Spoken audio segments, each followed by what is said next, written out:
Assalamualaikum warahmatullahi wabarakatuh. Perkenalkan, nama saya Nova Navia, NPM 0620015671, kelas 3B Prodi Kesehatan Masyarakat, Fakultas Ilmu Kesehatan.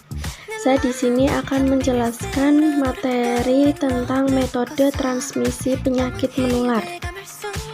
Definisi epidemiologi dan penyakit menular. Yang pertama, epidemiologi berasal dari kata Yunani di mana epi adalah upon, pada atau tentang, demos adalah people dari penduduk, logika, knowledge ilmu, sehingga epidemiologi dapat diartikan sebagai ilmu yang mempelajari kejadian atau kasus yang terjadi pada penduduk. Epidemiologi merupakan salah satu dari bagian pengetahuan ilmu kesehatan masyarakat yang menekankan perhatiannya terhadap keberadaan penyakit dan masalah kesehatan lainnya. Yang kedua, penyakit menular. Penyakit menular adalah penyakit yang dapat berpindah dari satu individu ke individu lainnya, baik pada manusia atau hewan. Penyakit menular ini disebabkan oleh biologi seperti mikroorganisme patogen, contoh virus, bakteri, fungi, dan parasit.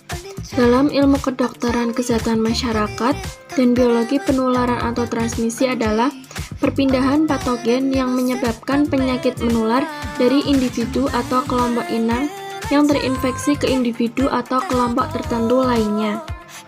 Selanjutnya yaitu media yang digunakan untuk penyakit menular. Yang pertama, media langsung dari orang ke orang atau permukaan kulit. Penyakit yang dapat ditularkan seperti HIV atau AIDS, penyakit pada kaki dan mulut, trakoma, penyakit kelamin, dan skabies. Penyakit kelamin seperti gonore, sifilis, dan HIV atau AIDS. Agen penyakitnya ditularkan langsung dari seseorang yang infeksius ke orang lain melalui hubungan intim.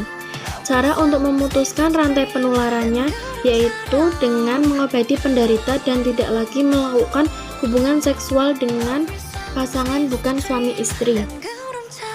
Yang kedua, melalui media udara. Penyakit yang dapat ditularkan dan menyebar secara langsung maupun tidak langsung melalui udara pernafasan disebut airborne disease. Jenis penyakit yang dapat ditularkan melalui media di atas yaitu TBC atau tuberkulosis dan influenza. Cara untuk mencegah penyakit tersebut antara lain yaitu memakai masker dan menjauhi kontak serta mengobati penderita tuberkulosis atau TBC. Yang ketiga yaitu melalui media air.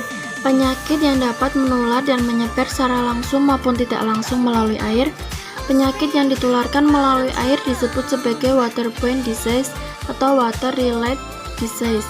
Penyakit yang berhubungan dengan air itu dibagi menjadi dua, yaitu yang pertama, waterborne mechanism. Kuman patogen yang berada pada air dapat menyebabkan penyakit pada manusia melalui mulut atau sistem pencernaan seperti kolera, tifoid, hepatitis virus, disentri basilar, dan poliomielitis. Yang kedua, waterwash mechanism. Jenis penyakit yang berkaitan dengan kebersihan individu dan umum dapat berupa infeksi melalui alat pencernaan seperti diare pada anak-anak, infeksi melalui kulit dan mata seperti skabies, dan penyakit melalui gigitan binatang pengeras seperti leptospirosis.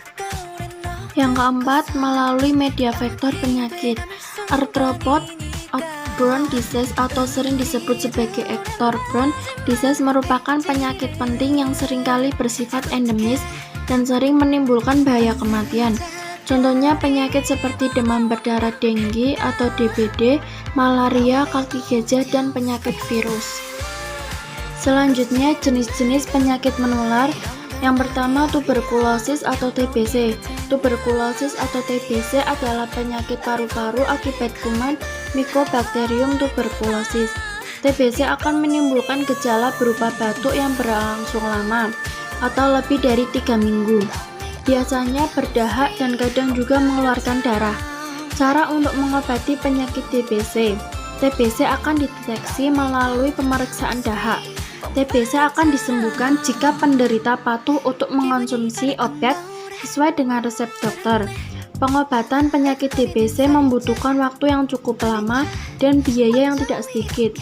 Untuk mencegah DBC dapat dicegah dengan pemberian vaksin BCG yang disarankan dilakukan bayi berusia 2 bulan dan juga dapat dilakukan dengan cara seperti mengenakan masker, tutup mulut saat bersin, batuk, tertawa, dan tidak membuang dahak atau meludah sembarangan. Yang kedua yaitu demam berdarah denggi atau DBD.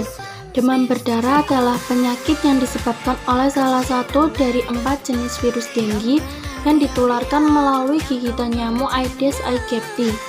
Gejala yang timbul karena terkena virus denggi, demam berdarah atau denggi dengan masa inkubasi virus denggi bisa berlangsung selama 4 hingga 7 hari. Masa inkubasi adalah jarak waktu antara virus pertama masuk ke dalam tubuh sampai gejala pertama muncul. Beberapa gejala demam berdarah seperti tubuh menggigil, sakit kepala, munculnya bintik-bintik, kemerahan pada kulit, sakit tenggorokan, dan hilangnya nafsu untuk makan. Cara untuk mencegah demam berdarah. Hingga saat ini masih belum ada vaksin yang dapat menangkal demam berdarah. Cara yang tepat untuk menghindari gigitan nyamuk Aedes aegypti: 1. Mensterilkan rumah atau lingkungan di sekitar rumah. 2. Membersihkan bak mandi dan menaburkan serbuk abate agar jentik-jentik nyamuk mati. 3. Memasang kawat anti nyamuk di seluruh ventilasi rumah. 4. Memasang kelambu di ranjang tidur. Cara untuk mengobati demam berdarah. Sebenarnya masih belum ada obat khusus untuk mengobati penyakit demam berdarah. Jika mengalami demam berdarah, gunakan obat pereda nyeri seperti acetaminophen dan hindari obat-obatan dengan aspirin. Jika mengalami gejala penyakit demam berdarah denggi atau DBD, disarankan untuk: yang pertama, banyak beristirahat. 2. Banyak minum air untuk mencegah dehidrasi. 3. Mengonsumsi paracetamol untuk meringankan gejala demam dan nyeri. 4. Memeriksa diri ke dokter. 5. Perawatan di rumah sakit. 6. Cairan infus. 7. Pemantauan tekanan darah. 8. Transfusi untuk mengganti darah yang hilang ketika baru pulih dari demam berdarah. Cara mekanisme penularan penyakit ada 2, yaitu penularan secara langsung dan penularan secara tidak langsung. Penularan secara langsung adalah penularan penyakit yang terjadi secara langsung dari penderita atau reservoir langsung ke pejamuk potensial yang baru. Penularan secara tidak langsung adalah penularan penyakit yang terjadi dengan melalui media tertentu seperti melalui udara atau airborne dalam bentuk droplet dan dust, melalui benda tertentu atau acyclic borne, dan melalui vektor atau vektor borne. Kesimpulan dari materi epidemiologi penyakit menular, yaitu penyakit menular adalah penyakit yang disebabkan oleh bakteri, virus, atau parasit yang dapat ditularkan melalui media tertentu. Penyakit menular erat kaitannya dengan epidemiologi.